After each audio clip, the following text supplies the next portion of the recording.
Ladies and gentlemen, good morning, good afternoon, good evening, good night. Who knows what time of day it is in the land of YouTube/coronavirus. Carlo, we're here again. We're here again. It's madness. Yeah, just tell me what day it is and what time it is, Chris, because it's all merging into one for me. Yeah. No idea, but I hope, for God, you've got some underpants on, because I am not doing this interview without you having underpants on. That'll do for me, sir. Fully dressed. I know you felt uncomfortable last time, so I've got dressed. Yeah. Is it kitchen or bedroom today? I'm in the bedroom at the moment. I desperately need an haircut, mate. Oh, man. I've done it myself, mate. Look, I've done it myself. But there's a big ditch chip back there. And one of the kids today at work said, "Sir, you've got a big ditch chip back your head." I said, "Look, I've put that there for a reason. If you're in 2 meters, you can see it. If you're not, then you're too close." Carlo, I've got a guest for us. Do you want him? Yes, please. It is a him. It is a him. That's always good. That's always good. Although female guests are allowed as well. You know, I'm not. Yeah, definitely, yeah. We've got Chris Rudyard in place. We've got Carlo van der Watering. And, of course, our guest at this time, former Barnsley FC captain, Stephen Foster. Hey up, buddy. How are you? Yeah, not too bad. Are you? Yeah, we're good, yeah. Carlo's been at work today. I've been at work today. We've rushed back just for you. What have you been up to? Really appreciate that. Busy homeschooling. Excuse the light. I'm going to try and get it so you can actually see me. Yeah, busy homeschooling the kids, which is a job within itself, I think. Like, how many kids have you got, Stephen? But two children, right. just both had birthdays. So a 12-year-old boy and a 9-year-old girl to contend with. It's hard, isn't it? I mean, I was writing a piece for our newsletter at work, and I was sort of saying, besides working as I do, you become part of the homeschooling as well. I mean, we've got a little in care with us who's got severe learning needs, and my wife was saying, "Oh, when you've done work, we'll do some maths with him." And it's like, right, let's count crisps and then we can eat them. PE, that's trampolining. IT, that's CBeebies for 20 minutes because but we have to take on all these different roles. I mean, you know, yeah. Chris is the one to ask about education working in a school. Yeah, I've been in today. There's been 10 kids in today, so it's still a bit weird. I mean, it's a school that usually has 600, 800 kids in, so it's eerie. It's very strange. Yeah. But yeah, I always thought I could maybe become a teacher one day, but after these last few weeks, I'm thinking now there's no chance. I think it's different if they're your own, Stephen. I think it's very different if they're yours. They won't be yours, will they, at school? You can send them back when you're done with it. Exactly. Yeah, I think they probably have more respect for the teachers than they do for me, anyway. What does work usually look like for you then? You know, you obviously you're at home at the minute and you're homeschooling. What's your usual day look like before this? It's pretty mixed, really. We've got a business in Warrington, which we started just before I finished playing, really. Credit to my wife, really. She saw maybe a gap in the market. She's a clinical psychologist, so she was looking for somewhere to do her private work from, and couldn't really find anywhere suitable in Warrington. So we ended up buying our own place and renovating that. And then it's just gone from there, really. When I first finished playing, I was almost just like a bit of a receptionist working in the business, but at least that give myself something to get up for and concentrate on. So yeah, it's busy doing that. I don't work in there day to day anymore, fortunately. We've got a group of ladies who do that for us, probably more suited to the role as well. So I just help with the business side of that, the invoicing, as well as doing a few kind of properties, pick up a few properties along the way. If I can do that, then I enjoy that. Getting involved in the renovations and things. I find a real interest in that. And then I do the old school run, pick up the kids from school, and do the after school clubs. So it's it can be busy. Are there any transferable skills from your previous career that you use now? Not really. No. It's like the complete opposite. I guess being a centre back, there's a lot of communication skills, and you're thinking about the line and who's watching who. So I guess some of your skills probably do transfer. Maybe I'm stretching, I'm swinging line a little bit there. Thanks for that. Yeah, because I wouldn't have been able to think of anything. So yeah, I'll take that one. But he still wears captain armbands though. When he comes down on the reception. It looks a bit funny though, worn on a shirt, doesn't it? Tie with the captain shirt and tie with Barnsley tie with half and half Crewe. That's brilliant, Stephen. We'll talk about your career now, and we'll obviously come all the way back to where we've just started. Then, where did it begin for you? Football? Was it always football? Was it another sport? Was it another career? When did you start playing? Where did that begin? Yeah, to be fair, I was quite late on it with playing football. My brother was probably more into football than I was, and he was probably the more talented footballer than I was growing up. And you consider the ages that some of the kids start at now. I was, you're probably talking about 9 years old. I probably started playing properly, just from my local team. And then it wasn't long, really. I just got into it and got hooked. It's probably Italia '90 that probably got me proper hooked on the game. Absolutely love that competition, and have loads of memories from watching that World Cup. That's good. I'm glad you can't quite remember the previous tournament, which was 1988, was it, Carlo? The Euro, or is that the only time Holland ever won anything? Is that what you're referring to now? I'm glad you forgot 88, because we don't like to mention 88. I don't know if you know, Stephen, but Carlo's Dutch. He likes every show. So yeah, 1990, Italia. Any big stars? I know that's Carlo. You were on Carlo's question, Joel. Any big stars that caught your eye and you thought, wow, he's really inspired me, or I could be like him, maybe? Yeah, well, I've got some German in the family, and it's quite far-reached. My mum was born in Germany, but it was my nan who from the German side, from mum's side. And I think as a young lad, I kind of almost saw myself as kind of half German, half English. So I had half an eye on the German team. So obviously they didn't do too badly in that competition. And so it was a few of the German players that, the Matthias and Bremer and Zakola played in that competition. Those type of players that, really stood out for me. The Deutsche Mannschaft. Oh, I remember him well. Yeah, don't speak much German.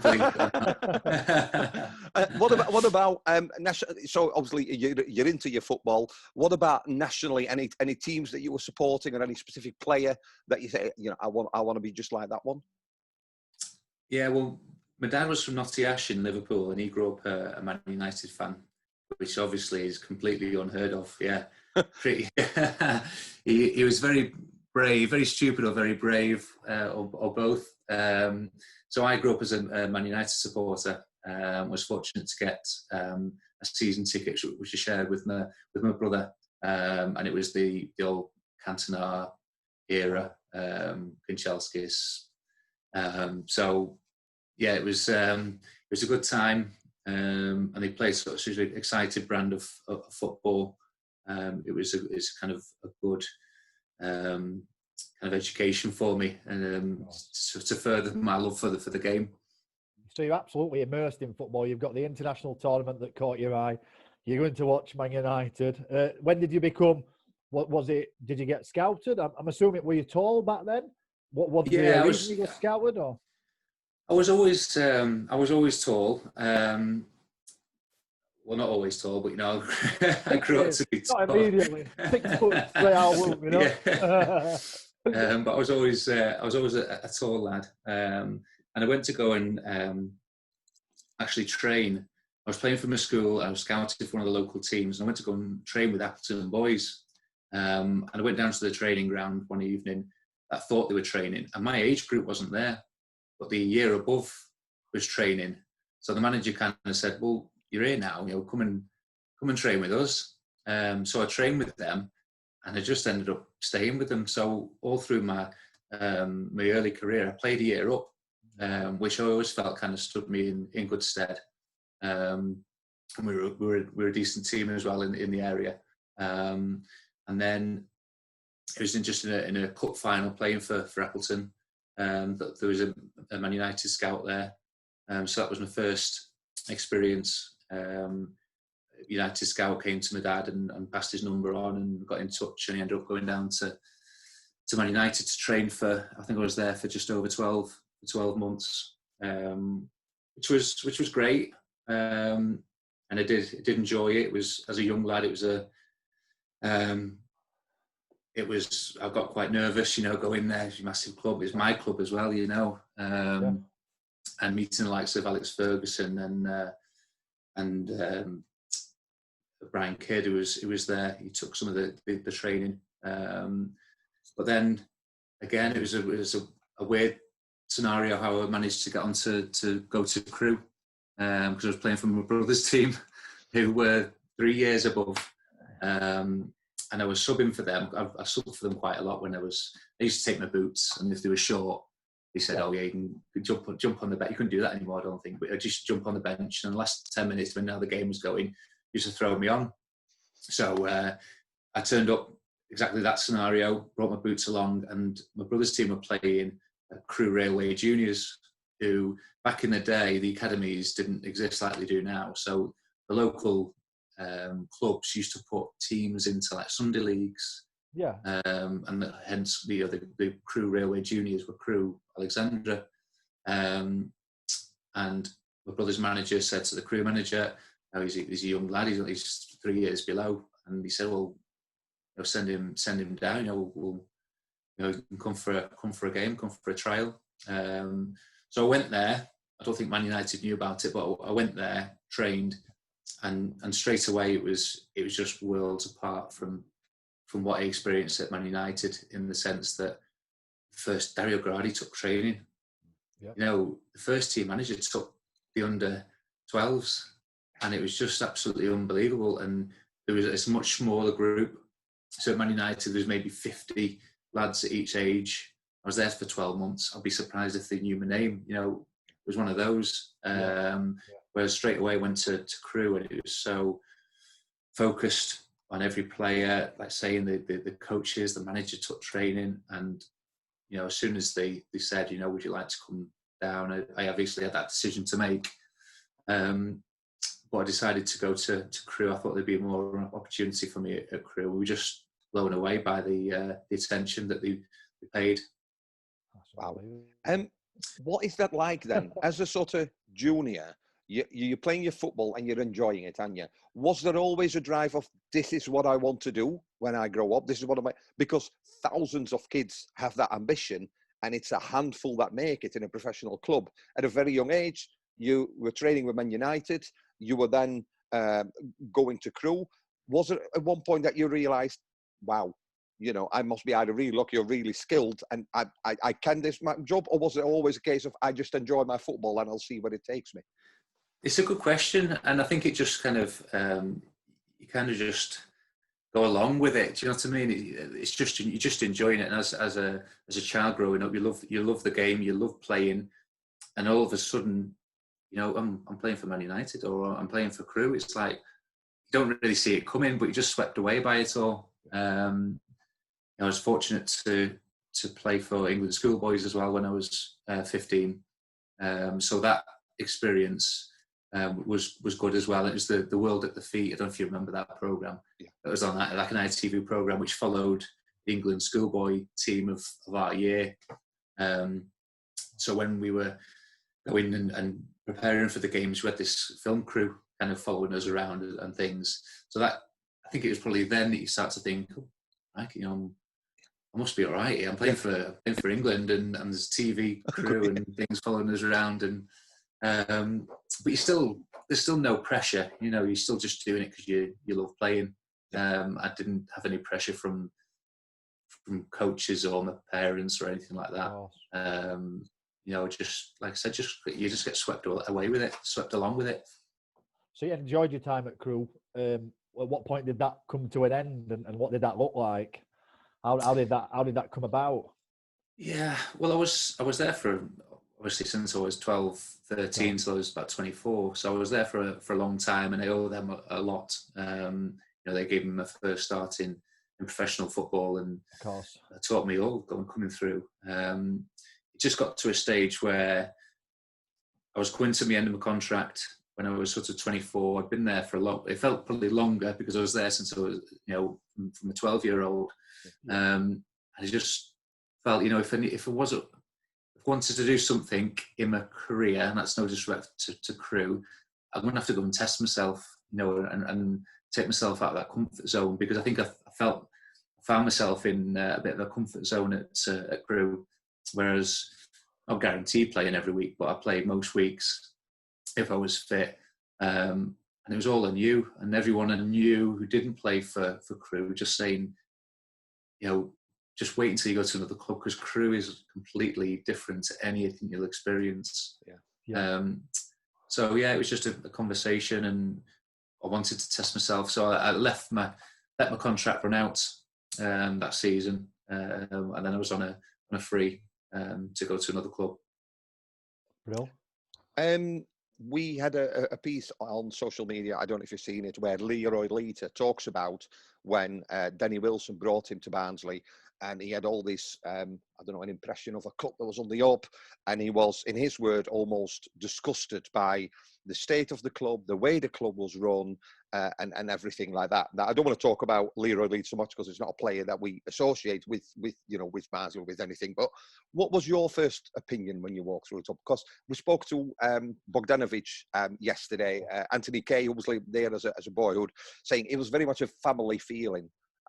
It was very much everybody sort of knew each other. If you lived around there, you go in town, in the market, in the supermarket, wherever you go, you know, fans will come up. How did you experience that sort of when you first walked into Oakwell, the staff, the players, the town? Yeah, it was. Well, I had two experiences, because when I left Crewe, I came to Barnsley for the talks, and it was nothing wrong with the experience I had and the talks I had. I think it was the old chair. Is it Shepherd, the old chairman? Yeah. Fantastic fella. Yeah. Lovely fella. So he was the guy that I kind of met and spoke to the most. And he was really nice. And then I had the interest from Burnley, and it was only the fact that my dad died that summer, and that I wanted to be a bit closer to home. And I knew if I signed for Burnley, that I'd be able to stay at home and commute and be around the family. That was the only reason. Yeah, it was the only reason. There's no difference in money or anything like that. It was the reasons why I signed for Burnley. So I had that experience. And then, obviously, 14 months later, when the Burnley manager came to me and said, we've accepted an offer from Barnsley. Would you like to go and talk? And I was like, yeah, let's do it. And just, I suppose I didn't experience the town until after I'd signed. You know, it was just the club and the feel you've got of the actual club. And I played there a few times. Always enjoyed my games there, and the people that I met at the club were all nice. And obviously Simon Davey was a lovely fella. So I thought, you know, yeah, I can see this working. Isn't it strange that you went to visit them and didn't sign with them, sign with Burnley? But obviously they've met you, and in the back of their mind they must have scouted you at some point and thought he's for us. And they've not lost sight of that. They've even spoke to you face to face and not changed their mind. Do you know what I mean? And then they're back in for you like over a year later. Yeah, obviously different manager. You that's the thing to change, but obviously it goes deeper than that in football clubs, doesn't it? So maybe I was just left on the list somewhere, and when they were after a defender, my name was still there, and they fancied trying to get hold of me, and obviously it was a decision that I will never regret joining Barnsley. So you signed for Barnsley. Carl, would you like me to? Sorry, yeah, put that. Yeah. No, it's fine, mate. Go on, you carry on talking. That's fine. I'll put your stats up. You signed for Barnsley. You become a Red or you become a Tyke. What about the players? If you look back on your time, not looking at matches, but just the players that you played with, who you feel was the most gifted or most talented Barnsley player that you've played with at the club? Oh, crikey. You put me on the spot. You should have messaged me these before we come on. We like to put you on the spot. We like it. Well, straight away, I just think you don't have to be one. You can have a few. No, well, straight away when I first signed, the first one that comes to my mind is Anderson Silva, because we signed at the same time. He came on loan at the same time that I signed. We ended up rooming together initially, and obviously he was a great talent. A real kind of athlete with great feet and ability as well. So obviously he stands out. There's obviously Howie had a wand of a left foot, and he obviously first signed that was obvious. There's so many, play with so many players. It's difficult to kind of think and pick them off the top of my head. We can come back to that end, so you've got time to think. I'm sure while we're talking, we'll go through stuff. We'll jog your memory. Just looking at some of your stats there, then, Stephen. Appearances, 244. That is an immense number for somebody that arrived, mid-20s. It's good inning, isn't it? That. Yeah, pleased. With the total appearances, particularly the injuries I had. I never. It's a long spell. I didn't have that many injuries at Barnsley, thankfully. All my injuries kind of came beforehand, but I had 7-8 operations on my right knee before I joined. So I'd had my cruciate, dull cartilages, microfracture. So to play as many games as I did, and for as long as I did, I always felt I was extremely fortunate. Yeah. Looking at your debut then, 25th of August 2007 against Plymouth Argyle, a match that we won. What do you remember about that match? Do you remember anything about that match is the first thing I should really ask. But putting on that shirt, my memory, I'm getting old. From the start, come on as a sub, how were you involved? Thrown straight in. Yeah, and I think that probably helps when you join a new club. So both me and Anderson, I think, were thrown straight into the team. Sunny day, the game couldn't have gone any better. I think we're 3-0 up. I think they came back in the game and gave us a bit of a scare at the end. I think we're 3-0 up and coasting. I was thinking, this is absolutely brilliant. Just like watching Brazil. I'm glad I'm here. Yeah. What a team we've got here. It's. Who was at fault for the 2 goals then? Because you both arrived. Is that first time you both played together? Yeah. So we're gonna blame fullbacks, then, aren't we? Really, probably not. Well, we had. So I think we played 3 at the back. So me, Dennis Souza, and Louis Nyatanga played like a 3 centre half, so I was the right of the 3, which I enjoyed. I really enjoyed playing that formation, especially with those 2 lads. Cosy was right wing back. I actually was disappointed with their second goal because I thought I could have done better. I've got quite a good memory with things like that. We're looking at other stuff. So we've got your first goal against Blackpool. 5th of January 2008. You remember that well? What did that one look like? That's the FA Cup goal, is it? 5th of January will be, 3rd round, won't it? Yes, it is, which is a back heel, isn't it? It's the back heel, yeah. I didn't realise that was my first goal, but yeah. Sent us on to, well, as always, it's a good job you mentioned it. BFC Statsman does that. Andy, really nice bloke. He's on Twitter, he's good. So he's very rarely wrong. He's got a lot of stats. We know where he lives. If he is wrong, we can find him. And that was the start of that really good cup run, I'm led to believe, yeah? Yeah. No, that's obviously to hit the. It's like a fairy tale, really, from signing straight into the team. I wasn't playing much at Burnley, so I was into the team, playing every week. Absolutely enjoyed every minute, and then we had the fantastic cup run as well. The match, obviously, I mean, whenever it's FA Cup weekend, they're all, social media and everything. Talk to me about the dressing room. You're at, you're going to Liverpool. In the dressing room, what does Simon Davies say to you? Is it a case of go and enjoy yourselves? Is it a case of there's no pressure?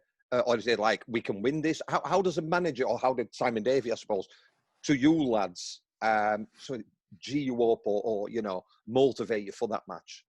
Yeah, I think it's one of those. If you're playing at Anfield, away at Anfield, you don't need any motivation. He doesn't have to say anything. We were well prepared, apart from the goalkeeper situation. Yeah. We all knew what we were doing. Like I say, in set pieces and everything like that, they were all sorted. So there wasn't really much said that I can particularly remember anyway.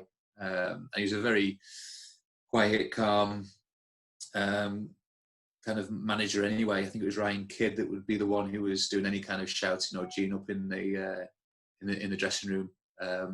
Like I said, he didn't need any motivation for playing Liverpool at Anfield, and it was a case of just go and enjoy it and do yourselves proud. And you definitely enjoyed that one. Sorry, Chris. You definitely enjoyed that one, didn't you? Yeah, it is. Yeah, it was a bit of backs to the wall stuff, but obviously it provided one of my most memorable moments in my career. So I'll never forget that. Yeah. Just before I move on to next slide, final appearance, which I find a bit of a strange one. 13th of April 2013 against Charlton, lost 6-0. So were you blamed for that? Because you didn't play at Huddersfield, did you? We survived last game at season. You didn't play. Was that an injury or was that an injury? Yeah, injury. Yes, I don't want to make excuses. I never got my son for this, but we played Crystal Palace away.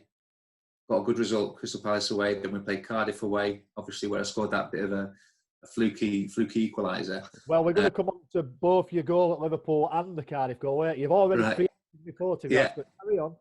No, it's those two games I think were played in a week, both away from home, obviously long journeys. And I remember even before the Cardiff game, just thinking, I'm shattered. I'm proper spent. Yeah. So that was going into the Cardiff game, obviously playing the 90 minutes, the way the game went as well. And then going into the Charlton game, which wasn't many days later, I think my body just kind of said, look, I've had enough. Didn't play particularly well. Didn't have an absolute nightmare. Didn't play particularly well. Obviously, the scoreline says that. Yeah. But I pulled my calf, I think 15 minutes before the end of the game. And we'd used all our subs. So I ended up going up front. I don't know if you remember I ended up standing up front for 10, 15 minutes. Right. Just to kind of... So this is away at Cardiff on a Tuesday night, isn't it? That was... So away at Cardiff on a Tuesday night, before the Charlton game. Yes, I think there only 100 fans went there. I mean, obviously you sent them to... Is that how you were up front for the goal then? Is that how that went on? No, sorry. I was injured. I pulled my calf in the Charlton game. So in the Cardiff game, the Cardiff game we were losing and we needed something. I think I was up for a corner, a set piece. So I just ended up staying up there, just hoping and praying for the best. And he obviously, the way things work, it just, I can't remember, it was Thomas Sifka had a shot and it just ended up coming towards me and me diverting it into the opposite side of the goal. Brilliant. Whereas the Charlton game, that obviously following the Cardiff game, I pulled my calf with about 15 minutes to go, and why I wasn't involved, whether I would have been involved, I don't know, in the Huddersfield game. Yeah, what were all the players spent? And you mentioned been spent. I mean, that was such a growing season, that back end really for that squad. How on earth did we manage it if everybody were, I think like those results that I've mentioned there, I think so much effort went into the games, and it was just almost adrenaline that was keeping us going. We had a few injuries. I think it was me and Bobby that was playing centre half in those 3 games. And so much effort went into the second half of that season. And obviously I was no spring chicken by 2013. So I think it's just caught up with me a little bit. Yeah. Yeah. You've had a fantastic career at Barnsley. Obviously, a good career at Crewe before that as well. If you think back about maybe that first season at Crewe and the last season at Barnsley, how much had football changed? I mean, people will say it's a game between 2 teams of 11 and a ball, but especially, I suppose, from a training perspective, we always make the joke that, people used to turn up for training and you'd have a mini game or you concentrate on this or that, and now you've got GPS, you've got drones flying over and everything else. How much has football changed? Or training, maybe. Yeah, good. That's a good question. I'm saying he's doing good questions. Yeah, they are. He's going to be kicking me off show here. For training, I don't know whether it's because I finished playing. It seems to have advanced a lot more since I've finished than it did whilst I was playing. Heart monitors came into training a little bit. Sort of towards the latter part of my career, something that I didn't have at Crewe. But the training, it's difficult to say. Crewe wasn't ever focused on fitness and things like that. It was a total football. It was making you into footballers and footballers that they'd hope that one day they'd be able to sell on for money. Once you leave Crewe, and I think that's what everyone was warning me of, it's completely different. It's focused on winning football matches. So a lot more focus on fitness and just winning games, how it's done. As long as you're picking up the 3 points, nothing else matters. Go on, you're fine. Go on. No. It's the actual how training changed. It's difficult to actually say, apart from the actual focus between clubs. Yeah. You won Player of the Year in your first season, 07. You mentioned earlier that you played 244 games. I'm going to show you a slide now, and probably this will surmise as to why you did play so many games for Barnsley. You're going to enjoy this one, Carlo. I know it. Oh, here we go. I like what these. What do you think to that? Look at that. And to me, that's very obvious why you've made over 200 games for Barnsley. Barnsley win percentage with Stephen Foster, 34%. Without Fozzie, 16%. Clean sheet with Foster, 24. Without 12, that's half, may I add. Average goals conceded, 139. Or with, that's decent, that, isn't it? That's. Are you going to be able to get out of the room, Stephen, after we finish this podcast? Because your head is going to be. I was going to say. You can just take a picture. I will email it. Yeah, I'll email it. Yeah, I promise. That's unbelievable. Them stats are ridiculous. Thank you, obviously, again, Andy. Oh, has he gone? FC stats. Oh, is it? That is crazy good, and that's probably why you were taken around. Taken so well at Barnsley. You did your talking on the pitch, didn't you? Well, just look at that. That's. I've never seen those stats before. Let's be perfectly honest, though, as well. As a fan, which myself and Chris have been for a long, long time, you judge players, don't you? You judge players on their performance during the 90 minutes. And again, Bogdanovic yesterday, he almost treated every game as a cup final. He was only with us for like a season a little bit, but it was a cup final. I also remember, because of the work and everything I do, that when there were, players came to schools or to whatever, some of them are players and are very good players. Some find it very easy to deal with other people. Others find it really hard. Besides being the captain, just an extremely, really nice guy to talk with. I met Stephen. I think we played Crewe. I can't even remember, a few years ago when you were there. And always, because I know you sometimes still watch the Reds, always have time for somebody, to sign a signature or to have a photo taken. I think that's why, that hashtag, once a Red, always a. But it is like that for us fans, isn't it? When you were playing, we knew we had Captain Reliable at the back, so we'd be all right. And that's now, for me, that says it all, doesn't it? I mean... Yeah, I'm assuming you felt very loved when you mentioned about being at Gunner Crewe, and you really enjoyed it. It felt personal. I'm assuming your experiences at Barnes were very similar in terms of fans and coaches. You really enjoyed your time here, didn't you? Absolutely, yeah, absolutely. I can't stress that. I can't stress that enough. From signing for the club, like saying the fans just took to me. I didn't go out. You get players who go out to win fans over, and I won't mention any names. But you can tell they play to the fans a little bit. Whereas I didn't know how to do that. I wasn't that kind of person. But whatever I did, I just tried my best every game. And the fans seemed to take to me. And he's saying how I didn't have I didn't refuse to sign autographs and things like that. I couldn't. They'd give me so much back. So it's the least I could do. I mean, when you say how you win, this is how you win fans over. These sort of because all we want to see, don't we, as Barnsley fans, we will never be playing probably in the Europa League or Champions League, not while I'm alive anyway. But all we want is just 100%. And I think we've seen again when our backs, Barnsley's always been the underdog. And in the Championship or wherever you talk, it's only Barnsley, it's only Barnsley. The points per game, the whole scenario with COVID-19, every single pundit puts Barnsley at the bottom. Let's play these 9 games, because in that situation, that's normally when we are probably at its best. And I mean, somebody's fault as well. I mean, the top one especially, still my favourite away shirt, by the way, that one, Chris. Yeah, so just talk about putting that goal in, Stephen. You're running off there. What's going through your mind? Are you teary? Are you teary-eyed? Martin Devaney talked about nearly crying when Walk Alone comes on at the start. You must be. I can't imagine the overwhelming feeling you got, scoring at Anfield. Yeah, it was emotional. I've said it before in a previous interview. After running away, scoring, we obviously all got together and stuff, and I was crying in the middle of the huddle.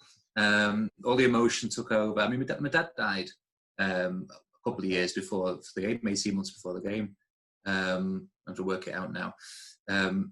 But it just seemed like a lot of emotion just poured through me at that time. And I'm not ashamed to admit that, I was clinging on to the lads thinking, just stay around me a little bit longer so I can give my composure again before running back to the halfway line. Extremely emotional moment for me. Before Chris asks you the final question, sorry, Chris, I'll always remember, obviously, that day anyway, Sky Sports, Jeff Stelling saying Barnsley are 2-1 up. And Simon Davies telling his players to calm down. And he sort of like, calm down. Yeah. And the team is just running away with it. What a day that was. What a day. Chris. Right, Stephen, we've got 2 minutes left on the clock, so I'll make this quickly. I'm going to read some names out for you. You can say one word that comes into mind straight away. If you don't want to say one word that comes into mind, you can say pass. Are you ready? Okay. That's all I've ever been. Dennis Souza. One word. Well, maybe quickly just summarise it. 10 Very seconds. quickly. Lovely fella. Great player as well. Very underrated. Darren Moore. Boss. Jimmy McNulty. Character. Jason Shackle. Player. So they're all your partners that you played with at centre back. I'll go under who you played for. Dario Gradi. Top coach. Yeah. Top coach. Simon Davey. Lovely fella. Mark Robbins. I love playing for Mark Robbins. Dead quiet, really unassuming. It's not one word, but yeah, I enjoyed all the managers I played for. Less than a minute. Keith Hill. Again, love Keith Hill. Yeah. Hill. He obviously came across, and a lot of people say that. A lot of people are surprised because he came across in the press. Not great. I'm sure. Last one. Flitcroft. And then we're done because you're going to go off the air any second. He was a leader as well. Yeah, great team talks. Stephen, I'll shut it up there. We're going to run out of time. Please come back on again. Thank you very much for your time. We really appreciate it. He's been Carlo van der Waterten. I've been Chris Rudyard. Steve, we hope you enjoyed that. Cheers. Thanks, fellas. Cheers, buddy. Cheers. I'll email you that slide. I'll send you that slide. Yeah, please do. Ta-ra.